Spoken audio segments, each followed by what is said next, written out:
School വിട്ട് വരുന്നവരുടെ വയറ് നിറയ്ക്കുക എന്നുള്ളത് വലിയൊരു ടാസ്ക് തന്നെയാണ്. അതിനിപ്പോൾ ചോറോ കറിയോ ഒന്നും പറ്റില്ല, എന്തെങ്കിലും സ്പെഷ്യലായിട്ടുള്ള ഐറ്റംസ് തന്നെ വേണം. അപ്പോൾ ഇന്ന് നമുക്ക് വീട്ടിൽ പെട്ടെന്ന് ഉണ്ടാക്കിയെടുക്കാൻ പറ്റുന്ന നല്ലൊരു അടിപൊളി കേക്കിൻ്റെ റെസിപ്പി ഞാൻ പറഞ്ഞു തരട്ടെ. എല്ലാവരുടെ വീട്ടിലും എപ്പോഴും ഉണ്ടാകുന്ന സാധനങ്ങൾ ഉപയോഗിച്ചിട്ടാണ് തയ്യാറാക്കുന്നത്. ഇപ്പോൾ മെഷറിംഗ് കപ്പോ സ്പൂണോ ഒന്നുമില്ലെങ്കിലും നമുക്ക് തയ്യാറാക്കിയെടുക്കാൻ പറ്റും. എങ്ങനെയാണെന്ന് നോക്കിയാലോ. അതിനായിട്ട് ആദ്യം നമുക്കൊരു മിക്സിയുടെ ജാറിലേക്ക് കുറച്ച് പഞ്ചസാര ഒന്ന് പൊടിച്ചെടുക്കണം. ഒരു 1/4 കപ്പ് പഞ്ചസാര. അത്രയും മധുരം നിങ്ങൾക്ക് വേണ്ട എങ്കിൽ ഒരു 1/2 കപ്പ് പഞ്ചസാര എടുത്താൽ മതി കേട്ടോ. പഞ്ചസാര ചേർക്കാൻ താല്പര്യമില്ല, ശർക്കരയാണെങ്കിൽ അതെങ്ങനെ ചേർക്കാമെന്ന് ഞാൻ വീഡിയോയുടെ ലാസ്റ്റ് പറഞ്ഞുതരാം കേട്ടോ. നമുക്ക് ഈ പഞ്ചസാര മിക്സിയുടെ ജാറിലേക്ക് ഇട്ട് കൊടുക്കാം. ഇനി ഇതിലേക്ക് ഒരു 4 ഏലക്കയുടെ കുരുവാണ് ഞാൻ ചേർക്കുന്നത്.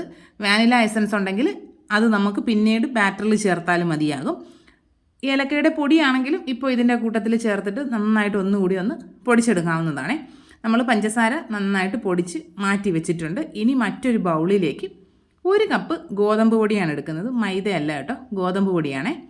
ഇപ്പോൾ നിങ്ങളുടെ കയ്യിൽ മെഷറിംഗ് കപ്പ് ഒന്നും ഇല്ല എങ്കിൽ സാധാരണ നമ്മുടെ ഒരു ചായ കുടിക്കുന്ന ഒരു കപ്പിലോ എന്തെങ്കിലും എടുത്തിട്ട് അതിനകത്ത് എല്ലാ ഇൻഗ്രീഡിയൻസും അളന്നെടുത്താൽ മതിയാകും. ഈ ഗോതമ്പ് പൊടിയിലേക്ക് 1 നുള്ളുപ്പ് ചേർത്തിട്ടുണ്ട്. ഇനി 1 ടീസ്പൂൺ ബേക്കിംഗ് പൗഡർ ചേർത്ത് കൊടുക്കുന്നുണ്ട്. ബേക്കിംഗ് പൗഡറും ഉപ്പും ചേർത്തിട്ട് നല്ലതുപോലെ മിക്സ് ചെയ്ത് കൊടുക്കണം. എല്ലാ ഭാഗത്തേക്കും ആ ഇൻഗ്രീഡിയൻസ് ഒക്കെ ഒന്ന് മിക്സ് ആയിക്കോട്ടെ. ഇനി നമുക്കിതിലേക്ക് പഞ്ചസാര ചേർത്ത് കൊടുക്കാം. പൊടിച്ചു വെച്ചിരിക്കുന്ന പഞ്ചസാരയും ചേർത്തിട്ട് വിസ്ക് വെച്ച് നല്ലതുപോലെ യോജിപ്പിച്ചെടുക്കണം. നമ്മൾ ഈ ഓരോ സാധനങ്ങളും ഇങ്ങനെ ചേർത്ത് മിക്സ് ചെയ്യുന്നത് എല്ലാ ഭാഗത്തേക്കും ഒരുപോലെ എത്താൻ വേണ്ടിയിട്ടാണ്. ഇല്ല എങ്കിലും നമുക്ക് അവസാനം കുക്കായി ഒക്കെ വരുമ്പോൾ പല സ്ഥലത്തും ബേക്കിംഗ് പൗഡറൊക്കെ കട്ടയായിട്ടിരിക്കുകയാണെങ്കിൽ അത് കേക്കിൻ്റെ ടെക്സ്ചറിനെ ബാധിക്കും കേട്ടോ. അതുകൊണ്ടാണ് പഞ്ചസാരയും കൂടെ ചേർത്ത് നന്നായിട്ട് മിക്സ് ചെയ്തിട്ടുണ്ട്. ഇനി നമുക്കിതിലേക്ക് പാല് ചേർത്ത് കൊടുക്കണം. 1/4 കപ്പ് പാലാണ് നമുക്ക് ചേർക്കേണ്ടത്. ആദ്യം ഒരു 1/2 കപ്പ് പാല് ഇതിലേക്ക് ചേർത്ത് കൊടുക്കുന്നുണ്ട്. ഇതിപ്പോൾ സാധാരണ നമ്മൾ വാങ്ങിയ പച്ച പാലാണ്, തിളപ്പിച്ചിട്ടൊന്നുമില്ല. നിങ്ങൾക്ക് വേണമെങ്കിൽ തിളപ്പിച്ച് ആറിച്ച് സാധാരണ റൂം ടെമ്പറേച്ചറിലായി കഴിയുമ്പോൾ ഇതിലേക്ക് ചേർക്കാവുന്നതാണ്. 1/2 കപ്പ് പാല് ചേർത്തിട്ട് നല്ലതുപോലെ ഒന്ന് മിക്സ് ചെയ്യുന്നുണ്ട്. മിക്സ് ചെയ്ത് വരുമ്പോൾ ബാറ്റർ നല്ല കട്ടയായിട്ട് വരും. അപ്പോൾ നമുക്കൊരു 1/4 കപ്പ് പാലും കൂടി എടുത്ത് അതും കുറേശ്ശെ ചേർത്തിട്ട് വേണം മിക്സ് ചെയ്തെടുക്കാനായിട്ട്. ആദ്യമേ നമ്മൾ 1/4 കപ്പ് പാൽ ഒഴിച്ചു കഴിഞ്ഞാൽ മിക്സ് ചെയ്യാൻ ഭയങ്കര പാടായിരിക്കും. മാവ് അതിലേക്ക് കലങ്ങി വരാൻ നല്ല ബുദ്ധിമുട്ടായിരിക്കും. ഈ ഗോതമ്പ് പൊടിയിലേക്ക് നമ്മൾ ഈ പാലൊക്കെ ഒഴിച്ച് മിക്സ് ചെയ്യുമ്പോൾ വിസ്ക്കാണ് ഏറ്റവും നല്ലത്, പെട്ടെന്ന് യോജിച്ച് കിട്ടും. ഇല്ല എങ്കിൽ ഇതെല്ലാം കൂടി മിക്സിയുടെ ജാറിലിട്ടിട്ട് നന്നായിട്ട് ഹൈ സ്പീഡിൽ ഒരു 10-15 സെക്കൻഡൊക്കെ ഒന്ന് അടിച്ചെടുത്താലും മതിയാകും കേട്ടോ. ഞാൻ പക്ഷേ അങ്ങനെ ചെയ്യുന്നില്ല, കാരണം ഇനി പാത്രവും കഴുകണം, മിക്സിയും കഴുകണം, എല്ലാം കൂടി ആവുന്നതുകൊണ്ട് ഞാൻ ആ പരിപാടി അങ്ങ് ഒഴിവാക്കിയതാണ്. 1/4 കപ്പ് പാല് മുഴുവനായിട്ട് ഒഴിച്ച് ഇതുപോലെ നന്നായിട്ട് മിക്സ് ചെയ്തെടുത്തിട്ടുണ്ട്. ഇനി നമുക്കിതിലേക്ക് നെയ്യ് ചേർത്ത് കൊടുക്കാം. ഞാനിപ്പോൾ ഒരു 2 ടേബിൾ സ്പൂൺ നെയ്യാണ് ഇതിലേക്ക് ചേർക്കുന്നത്. നിങ്ങൾക്ക് ബട്ടർ മെൽറ്റ് ചെയ്തും ചേർക്കാവുന്നതാണ്. പക്ഷേ നെയ്യ് ചേർത്ത് കഴിയുമ്പോൾ ഒരു പ്രത്യേക മണം കിട്ടും ഈ കേക്കിന്. ഇല്ലെങ്കിൽ സാധാരണ സൺഫ്ലവർ ഓയിലോ ഒലിവ് ഓയിലോ ഒക്കെ ചേർക്കാവുന്നതാണ്. നെയ്യ് കൂടെ ചേർത്തിട്ട് നല്ലതുപോലെ മിക്സ് ചെയ്തെടുക്കണം. ഈ സമയത്തൊക്കെയാണ് നമുക്ക് വിസ്ക് നന്നായിട്ട് ഹെൽപ്ഫുൾ ആവുന്നത്. ഈ വിസ്കിനൊന്നും ഒരുപാട് റേറ്റ് ഒന്നുമില്ല. ഓൺലൈനിൽ നിന്ന് വാങ്ങുമ്പോൾ വളരെ റേറ്റ് കുറഞ്ഞിട്ടൊക്കെ കിട്ടാറുണ്ട്. നെയ്യ് കൂടെ ചേർത്തിട്ട് നന്നായിട്ട് മിക്സ് ചെയ്തെടുത്തിട്ടുണ്ടേ. ഇനി നമുക്കിതിനെ ഒരു സ്പാച്ചുല കൂടി വെച്ചിട്ട് ഈ സൈഡൊക്കെ ഒന്ന് ക്ലിയർ ചെയ്ത് അടി കൂട്ടി ഒന്ന് നല്ലതുപോലെ ഇളക്കി കൊടുക്കണം. ചിലപ്പോൾ അടിയിലോ മറ്റോ ഒന്ന് മിക്സ് ആവാതെ എന്തെങ്കിലും ഇരിപ്പുണ്ടോ എന്ന് നോക്കണം. അടി കൂട്ടി നല്ലതുപോലെ ഒന്ന് മിക്സ് ചെയ്തെടുത്തിട്ടുണ്ട്. നമ്മുടെ മിക്സിംഗ് പരിപാടി കഴിഞ്ഞു. ഇതിപ്പോൾ പറയുമ്പോൾ ഒരുപാടുള്ളതുപോലെ തോന്നുന്നതാണ്, പടപടെ കാര്യങ്ങൾ കഴിയും കേട്ടോ. ഇനി ഞാൻ കുക്ക് ചെയ്യാൻ പോകുന്നത് നമ്മുടെ സാധാരണ ചെറിയ സ്റ്റീൽ കപ്പുകളുണ്ടല്ലോ വീട്ടിൽ, അതിലാണ് ചെയ്യുന്നത്. നിങ്ങൾക്ക് കേക്ക് ടിന്നിൽ ചെയ്യാം, അല്ലെങ്കിൽ ചോറ് കൊണ്ടുപോകുന്ന പാത്രങ്ങളിൽ ചെയ്യാം, അങ്ങനെയൊക്കെ ചെയ്തെടുക്കാവുന്നതാണ്. ഞാൻ ഈ സ്റ്റീൽ കപ്പിൽ നന്നായിട്ട് നെയ്യൊന്ന് സ്പ്രെഡ് ചെയ്ത് കൊടുക്കുന്നുണ്ട്. എന്നിട്ട് ഇതിലേക്ക് കുറച്ച് ഗോതമ്പ് പൊടി ഇട്ടിട്ട് എല്ലാ ഭാഗത്തേക്കും ഒന്ന് തട്ടിയെടുക്കുക. ബാക്കിയായിട്ട് എന്തെങ്കിലും അതിൽ വരുന്നുണ്ടെങ്കിൽ അത് നമ്മൾ തട്ടിക്കളയണം. ഇനി ഈ 3 കപ്പിലേക്കും കേക്കിൻ്റെ ബാറ്റർ ഒഴിച്ചു കൊടുക്കാവുന്നതാണ്. അത്യാവശ്യം നീളമുള്ള കപ്പായതുകൊണ്ട് അതിലേക്ക് 1/4 ഭാഗത്തോളം ഒഴിച്ചു കൊടുക്കുമ്പോഴേക്കും 2 ഒഴിക്കുമ്പോൾ തന്നെ ഏകദേശം തീരാറായി ബാറ്റർ. പിന്നെ ഒന്നിലും കൂടി ഒഴിച്ചു കൊടുക്കുന്നുണ്ട്. ഇനി നമുക്കിതിനെ നന്നായിട്ട് ടാപ്പ് ചെയ്യണം. നമ്മൾ ഈ കേക്ക് ഉണ്ടാക്കുന്ന സമയത്ത് ബാറ്റർ പാത്രത്തിലേക്ക് ഒഴിച്ച് കഴിഞ്ഞിട്ട് ടാപ്പിംഗ് എന്ന് പറയുന്നത് ഭയങ്കര ഒരു സംഭവമാണ്.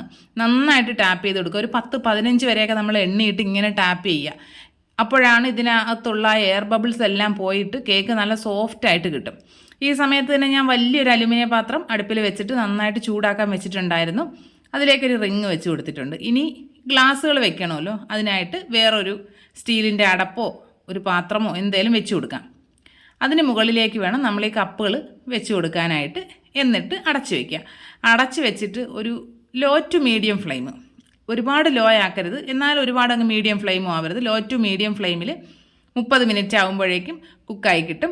പിന്നെ നമ്മൾ ഏത് ബർണറിലാണ് വെക്കുന്നത് എന്നനുസരിച്ചിരിക്കും അതിൻ്റെ ഒരു സമയം. ചിലപ്പോൾ ഒന്ന് അങ്ങോട്ടോ ഇങ്ങോട്ടോ ഒക്കെ വ്യത്യാസം വരും. ഞാനിപ്പോൾ ഏറ്റവും വലിയ ബർണറിലാണ് വെച്ചിരിക്കുന്നത്. അതുകൊണ്ട് എനിക്ക് 30 മിനിറ്റിൽ കുക്കായി കിട്ടി. നിങ്ങൾ ഒരു 30 മിനിറ്റ് ആകുമ്പോൾ ഒന്ന് തുറന്ന് നോക്കുക. എന്നിട്ടൊരു സ്ക്യൂറോ എന്തെങ്കിലും വെച്ചൊന്ന് കുത്തി നോക്കുമ്പോൾ അതിൽ പറ്റി പിടിക്കുന്നില്ല എന്നുണ്ടെങ്കിൽ ഫ്ലെയിം ഓഫ് ചെയ്യാവുന്നതാണ്. ഞാനിപ്പോൾ ഒരു 30 മിനിറ്റ് ആയപ്പോൾ തുറന്ന് നോക്കിയിട്ടുണ്ട്. ഒരു സ്ക്യൂർ വെച്ചൊന്ന് കുത്തി നോക്കുമ്പോൾ അതിൽ തീരെ പറ്റി പിടിക്കുന്നില്ല. പിന്നെ നമുക്ക് ഫ്ലെയിം ഓഫ് ചെയ്തിട്ട് പുറത്തെടുത്ത് വെച്ച് നന്നായിട്ട് ചൂടാറാനായിട്ട് വെയിറ്റ് ചെയ്യണം. പിന്നെ നമ്മൾ സ്ക്യൂർ വെച്ച് കുത്തി നോക്കുമ്പോൾ ഒരെണ്ണത്തിൽ മാത്രം നോക്കരുത് കേട്ടോ, എല്ലാ കപ്പിലും ഒന്ന് കുത്തി നോക്കണം. ഏതേലും ഒന്ന് വേകാതിരിക്കുന്നുണ്ടോ എന്ന് അറിയത്തില്ലല്ലോ. ഇതിനെ നമുക്ക് പുറത്തെടുത്ത് വെക്കാവുന്നതാണ്. ഏകദേശം നന്നായിട്ട് ചൂടാറിയിട്ടുണ്ട്. നന്നായിട്ട് ചൂടാറി കഴിയുമ്പോൾ നമ്മുടെ കയ്യിലേക്ക് കമഴ്ത്തിയിട്ട് ഒന്ന് തട്ടിക്കൊടുത്താൽ മതി. അതിന് ഡീമോൾഡായി കിട്ടിക്കോളും, ഒരു പാടുമില്ല കേട്ടോ. നമുക്കിതുപോലെ എല്ലാം ഡീമോൾഡ് ചെയ്തെടുക്കാം. പിന്നെ നിങ്ങൾക്ക് ഈ കേക്കിൽ പഞ്ചസാരയ്ക്ക് പകരം ശർക്കരയാണ് ചേർക്കേണ്ടതെങ്കിൽ ഒന്നുകിൽ നമ്മൾ പാക്കറ്റിൽ വാങ്ങുന്ന ശർക്കര പൊടി യൂസ് ചെയ്യുക. അതാവുമ്പോൾ പൊടിയോ അഴുക്കോ ഒന്നും ഉണ്ടാവില്ല. നമുക്ക് ഈ പഞ്ചസാര ചേർക്കുന്നത് പോലെ ഡയറക്റ്റ് ചേർക്കാവുന്നതാണ്. ശർക്കര പൊടിയാണെങ്കിൽ പിന്നെ നമുക്കത് പൊടിക്കേണ്ട ആവശ്യമില്ലല്ലോ. ബാറ്റർ മിക്സ് ചെയ്തതിന് ശേഷം അതിലേക്ക് ഇട്ട് കൊടുത്താൽ മതി.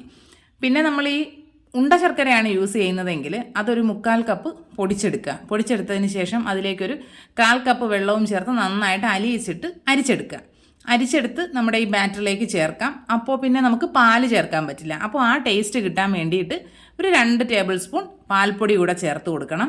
അങ്ങനെയാവുമ്പോൾ നമ്മൾ ഈ പാല് ചേർക്കുന്ന അതേ ഒരു ടേസ്റ്റ് കിട്ടുകയും ചെയ്യും. പിന്നെ ഈ പശുവിൻ പാല് ചേർക്കാൻ താല്പര്യമില്ലാത്തവർക്ക് തേങ്ങാപ്പാൽ യൂസ് ചെയ്യാം. ഇല്ലെങ്കിൽ വെള്ളം ആയാലും മതി കേട്ടോ. വെള്ളം ചേർക്കുകയാണെങ്കിലും ഇതുപോലെ പാൽപ്പൊടി ചേർത്ത് കൊടുത്താൽ മതി, നല്ലതായിട്ട് കിട്ടും. നമ്മുടെ കേക്ക് ഞാൻ കാണിച്ചു തരാം. എന്തോ ഒരു സോഫ്റ്റ് ആണെന്നറിയോ, അടിപൊളി കേക്കാണ്. നിങ്ങൾ ഇതുവരെ ഇങ്ങനെ ഒന്ന് ട്രൈ ചെയ്ത് നോക്കിയിട്ടില്ലെങ്കിൽ എന്തായാലും ട്രൈ ചെയ്ത് നോക്കൂ. അത്രയ്ക്ക് പെർഫെക്റ്റ് ആയിട്ട് കിട്ടും. ഏത് കുഞ്ഞു കുട്ടികൾക്ക് ഉണ്ടാക്കിയാലും പെർഫെക്റ്റ് ആയിട്ട് കിട്ടുന്നൊരു കേക്കാണ്. മുട്ടയൊന്നും കഴിക്കാത്തവർക്കും മുട്ട അലർജി ആയിട്ടുള്ളവർക്കും ഒക്കെ ഉപയോഗിക്കാവുന്ന കേക്കാണ്. ഇതിൽ നമ്മൾ മുട്ട ചേർക്കുന്നില്ലല്ലോ. അടിപൊളിയാണ്. അപ്പോൾ എന്തായാലും എല്ലാ കൂട്ടുകാരും ഒന്ന് ട്രൈ ചെയ്ത് നോക്കുക. എന്നിട്ട് എങ്ങനെ ഉണ്ടായിരുന്നു എന്നൊന്ന് കമൻറ്റ് ബോക്സിൽ പറയണം കേട്ടോ. വീഡിയോ ഇഷ്ടപ്പെട്ട് കഴിഞ്ഞാൽ ലൈക്ക് ചെയ്യുക, കമൻറ്റ് ചെയ്യുക, ഷെയർ ചെയ്യുക, ചാനൽ സബ്സ്ക്രൈബ് ചെയ്യുക, ഹൈപ്പും ഒക്കെ ചെയ്യാവുന്നതാണ്. പിന്നെ നിങ്ങൾക്ക് ഏത് തരം റെസിപ്പീസാണ് കാണാൻ ഇഷ്ടമെന്ന് കൂടി പറഞ്ഞു കഴിഞ്ഞാൽ അത്തരത്തിലുള്ള റെസിപ്പീസ് ഞാൻ ട്രൈ ചെയ്യാവുന്നതാണ്. അപ്പോൾ ഇനി നമുക്ക് മറ്റൊരു അടിപൊളി വീഡിയോ ആയിട്ട് ഉടനെ തന്നെ കാണാം. അതുവരെ എല്ലാ കൂട്ടുകാർക്കും ബൈ. എല്ലാവരും സേഫായിട്ടും ഹെൽത്തി ആയിട്ടും ഇരിക്കുക. അപ്പോൾ എന്നാൽ ഓക്കെ, ബൈ.